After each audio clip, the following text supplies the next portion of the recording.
Welcome back to Marketing Connected. I'm your host, Rizwana Manjur, and this is Agency Agenda, a show that puts the mic in front of agency leaders, diving into how they navigate the ever-evolving advertising and communications landscape.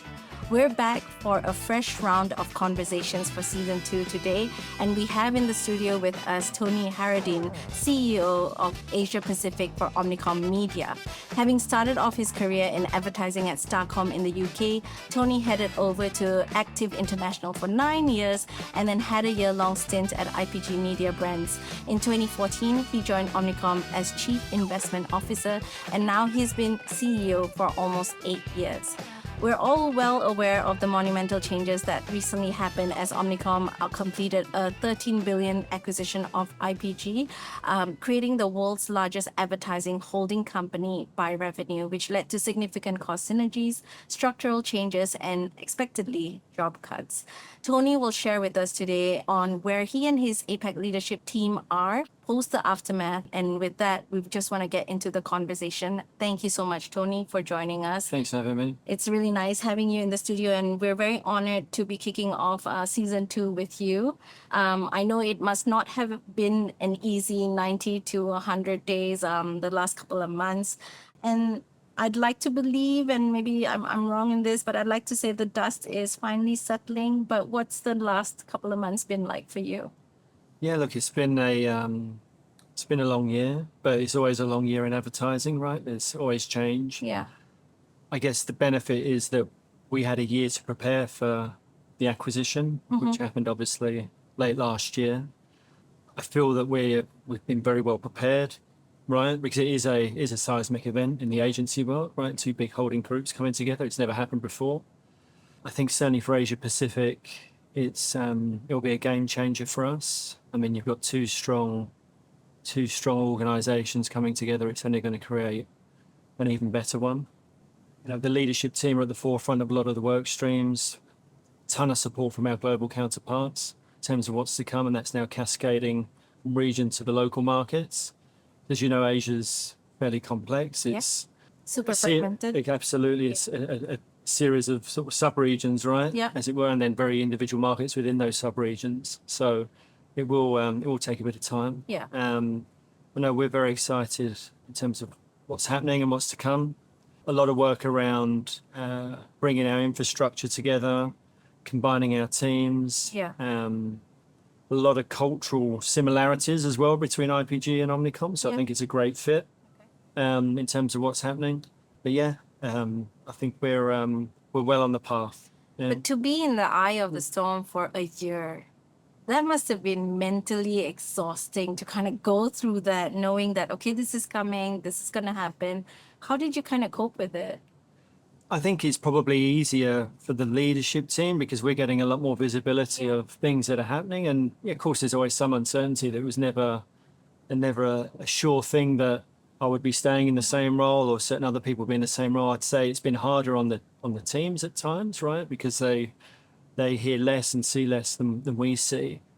But again, it's kind of testament to the resilience and the loyalty that many of those individuals had to the greater cause. Yeah. And they see the benefits of that now come to fruition, right, as it starts to play out.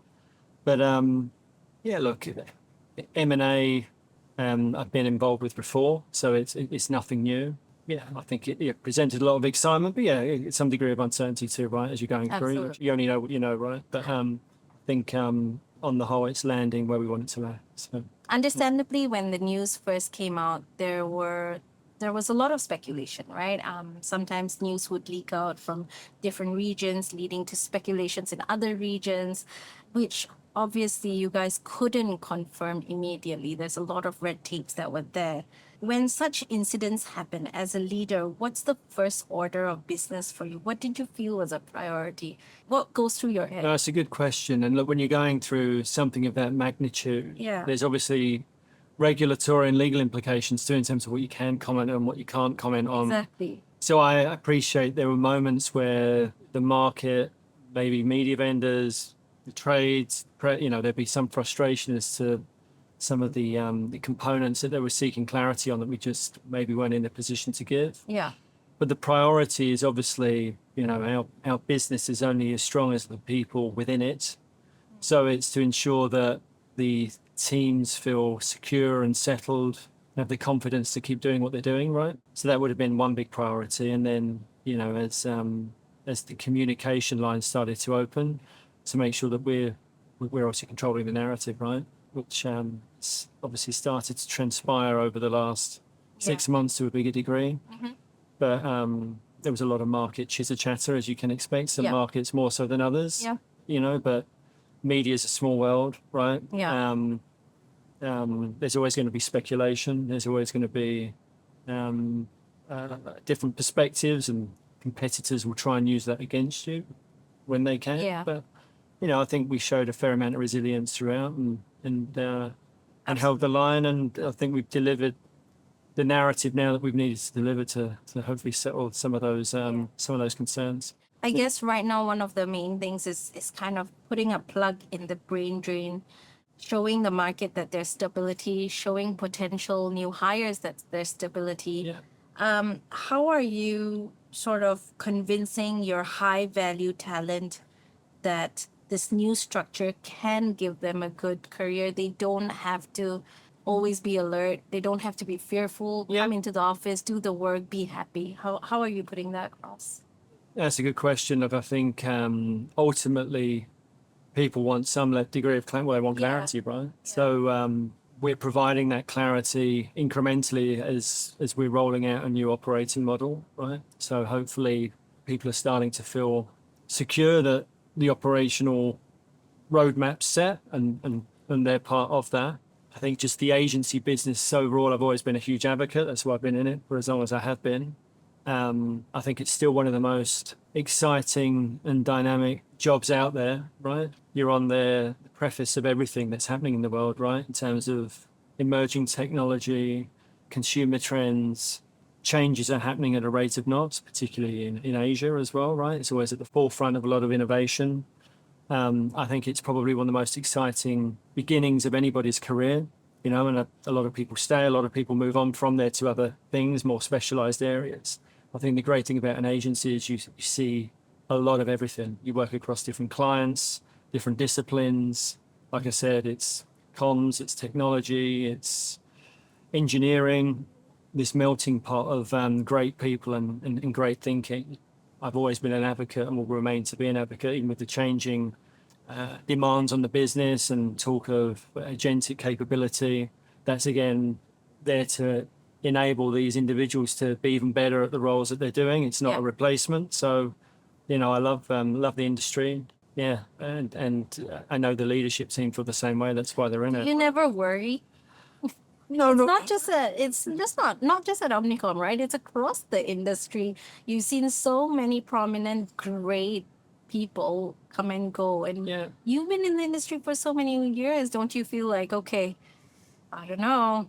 Oh, look, That's it. look, I think it's always good to be a little bit healthily paranoid, right? Keeps you sharp. But it's incumbent on yourself to stay relevant and not become a dinosaur. Because again, it's a fast-paced, energetic business with a lot of innovation. Like I said, always at the forefront of what's coming next.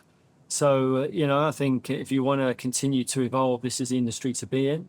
And if you're not keeping up with it, then potentially you are leaving yourself open for a phone call one day. So I don't want to be in that bucket. So Yes. So I think Any of us want to be. well, that's right. So I think it's incumbent on to stay relevant. Be curious, keep learning. And hopefully and obviously they deliver the results. No, look, I don't know. It's not something I think about really.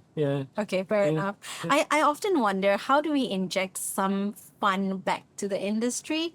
I've been with Marketing Interactive almost 15 years, and I think when I first started, the industry felt a little bit lighter. It felt more, vibrant in some ways. And I don't know, is it because, the news over the past few years have been a little bit more somber, a little bit more about cost efficiencies.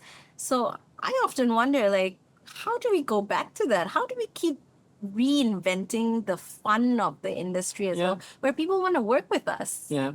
It's a good question, and I never know if it's the business is changing, Yeah. or if I'm changing and I'm just removed from the fun. To be honest, right? Because, right, I think you work with a lot of fun people. well, It's quite no, fun. absolutely. Justin's fun. There's a lot of fun people within it, but Yeah. obviously, as you rise up through the business, the pressures become greater. Yeah, absolutely. The demands become greater. So yeah, of course, you're gonna feel that. Right, there's a lot of responsibility for True. us to deliver. But yeah, look, I think the industry still can be fun. To be honest, I wonder if COVID had an effect as well in terms of the way that generally now people are around the workplace too. I think that was a big step change. Yeah. But no, it's a fair observation. Yeah. Is there any market in Asia that actually you feel that growth is definitely coming from here for 2026? India, for us, yeah, definitely. Kartik's been prolific even prior to the acquisition. Kartik and that team have grown significantly over that time. And India, we were a late entrant as a media specialist, if you will, right? It was always connected somewhat more to full service. OMD entered that market probably later than some of our competitors. It was always a big market for, as we know, Group M historically have been very dominant. Absolutely. IPG to a degree, obviously, and then Madison as well. So, he inherited a strong foundation, but under his leadership, it's taken off, right? And then now with the acquisition of IPG, which always had a significant footprint, Yeah. I think we're very, very well placed to be a Powerhouse. to compete against Group M, who have obviously been a dominant player for so long. So I think that's one market. And in Southeast Asia?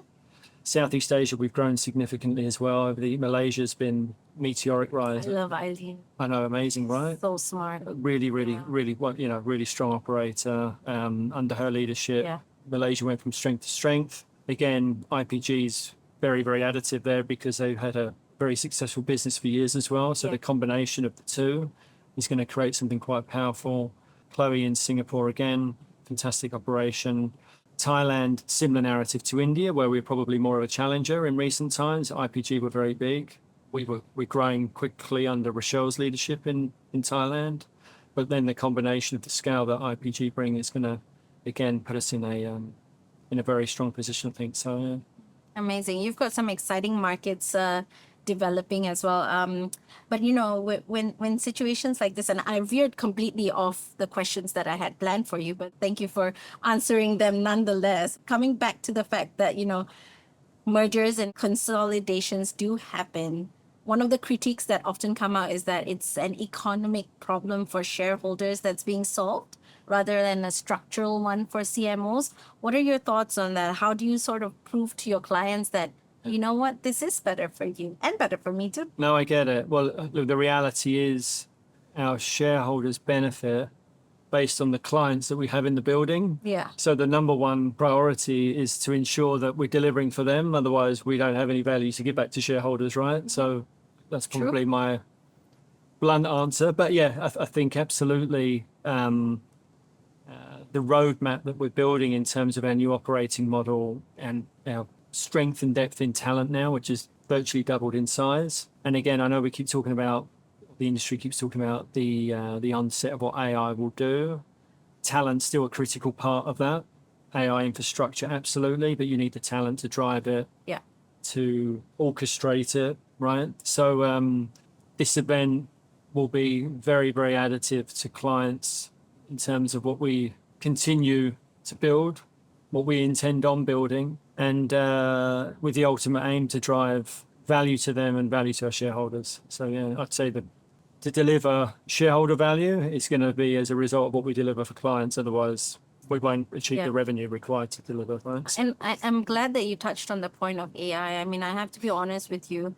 It's a word that I Most talked hear about thing. I know. No, I hear you. maybe like 7 times in an hour, right? Yeah. And every holding company is talking about having AI spines, similar to Omni. It's always been there. I mean, this is a thing. AI is a new term. It's been there in existence since, the 80s, right? AI is just the next evolution of. Exactly. which will be highly complementary. And I feel like this was a similar trend when we were talking about CX a few years ago, Yeah. or we were talking about data or whatever it is, right? Sometimes I wonder, won't we just all look the same? Like the industry's just gonna look like clones of each other. So what is an actual value that media agencies hold? How do you ensure that Omnicom doesn't sort of just become one of the many, right? I mean, of course you've got scale, Yeah. but you might have your publicist or the group M saying the same thing. So how do you sort of create that? Differentiate. Absolutely. No, that's a fair question. I'd say Not lose its soul, rather. no, That's what I that's feel. fair. Yeah. Yeah. I mean, we would view AI more as an enabler than the final ingredient. It's a component part, right? And the differentiation essentially is in what you build, how you build it, and what you plumb into it. So the data and the architecture is a differentiator. But then, like I said, the people driving it, Yeah. you know, I would say that the ultimate aim would be even down to the automation components within AI to relieve some of our talent of the heavy lifting and either have them focus more on solutions and capability orchestration as opposed to being bogged down in is one element. And then just speed of insights, speed of advanced capability. It's more of an empowerment, more of an empowerment tool than it is a replacement.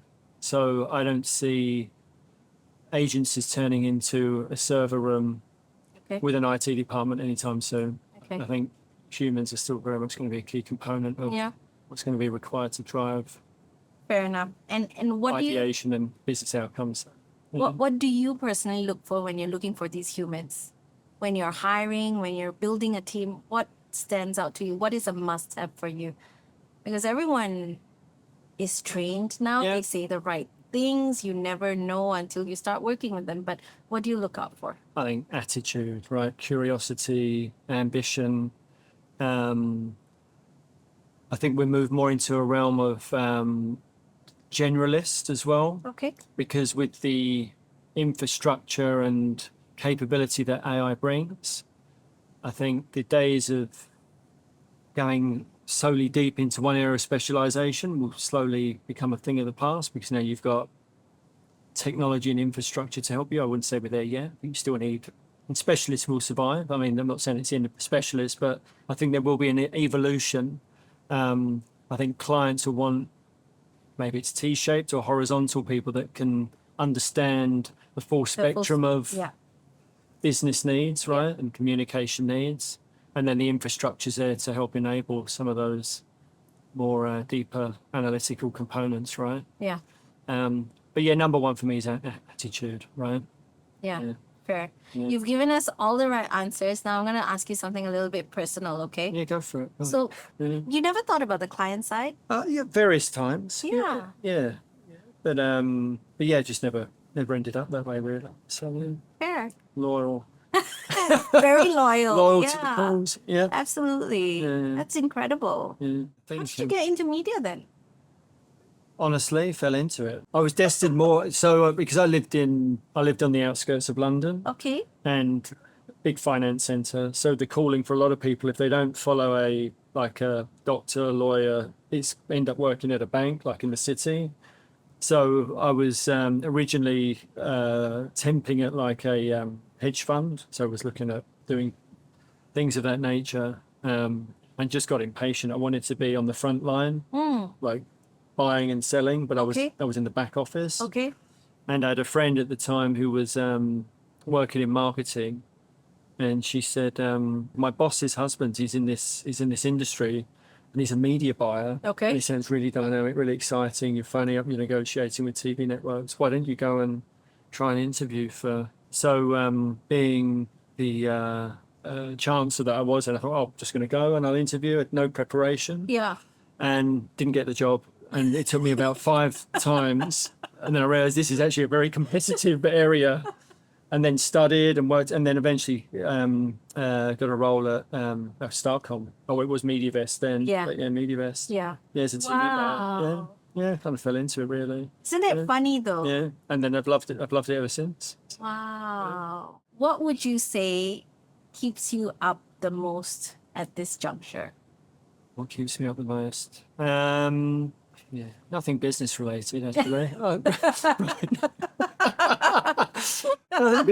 Nothing business related really. It's just more Just coffee. no, I'd actually say probably work-life balance, right? And not just for me personally, but for the teams. There is a lot of pressure on people today, right, in terms of expectation and delivery, and I think it's self-inflicted pressure as well that we put on ourselves. Yeah. I think it's important to ensure that we get the time to center, rebalance, read a book, some spiritual enlightenment, whatever it is, listen to music. That's probably the one thing, because You feel that we don't get enough of that? I don't think people generally get enough of it, to be true. honest. Right? It's, information's incoming all the time, So I think setting time aside every day to be able to not have that bombardment of information and pressure is important. Is that even possible anymore? I think you have to make time for it. Otherwise, burnout's a thing in our industry. Yeah, right? 100%. And I wouldn't wish that on anybody. Yeah. I've seen some amazing practitioners go through that cycle, Yeah. and it's not nice. Yeah. And I think a healthy life and a balanced life is key. How do you not burn out? So many years in the industry. I have a great team. Is that a good answer? Yeah. That's a really textbook good answer. Now tell me the truth. What's your trick? I'm going to use it as well. No, I think it is the ability to, and you've got to figure out the mechanisms by which you can switch off. I mean, I love music. I have kids as well. That gives you a bit of perspective to sometimes, right? Get involved in their life and what's going on. Like I said, music, arts. Yeah, I think make sure that you're fulfilling some of the components of your passions as well as. Right? Yeah. I think it makes you a better leader and a better performer, right? Yeah. Remember that there's life Health outside as well, of this. Again, I've gone through cycles of no sleep and eating unhealthily because I'm on the road, so a bit of a change there, I think. Yeah. Probably helps. Okay. Yeah. Fair enough. Final question for you. Yeah. As we wrap up the podcast, what would you say is on your agency agenda this year? Agency agenda this year. Your top 3 priorities of the agency agenda this year. Very good. I think it is landing the next iteration of our operating model and giving the teams clarity and the confidence to move ahead. I think it's owning the conversation around what's next, innovation. Again, we're in one of the most dynamic and exciting regions in the world. I want to make sure we live up to that. And thirdly, most importantly, is ensuring that we keep an eye on talent, right? Yeah. How do we continue to nurture, grow, lock in best performers the industry has? So that's probably the 3. Got you. All right. Thank you so much. Thanks, I really Annabelle. enjoyed this conversation. Likewise. Thank you. And on that note, thank you once again for being part of this episode and watching our session with Tony on Agency Agenda. And to the listeners out there, fear not. Although this interview with Tony Harradine of Omnicom Media is over, we've got tons of other episodes you can catch on our Marketing Connected channel and YouTube. Be sure to follow us on Marketing Interactive's social media pages on Telegram, Instagram, and LinkedIn to get the alerts on new podcast episodes. Once again, thank you for tuning in to Marketing Connected, brought to you by Marketing Interactive. Thanks, everyone. Thank you.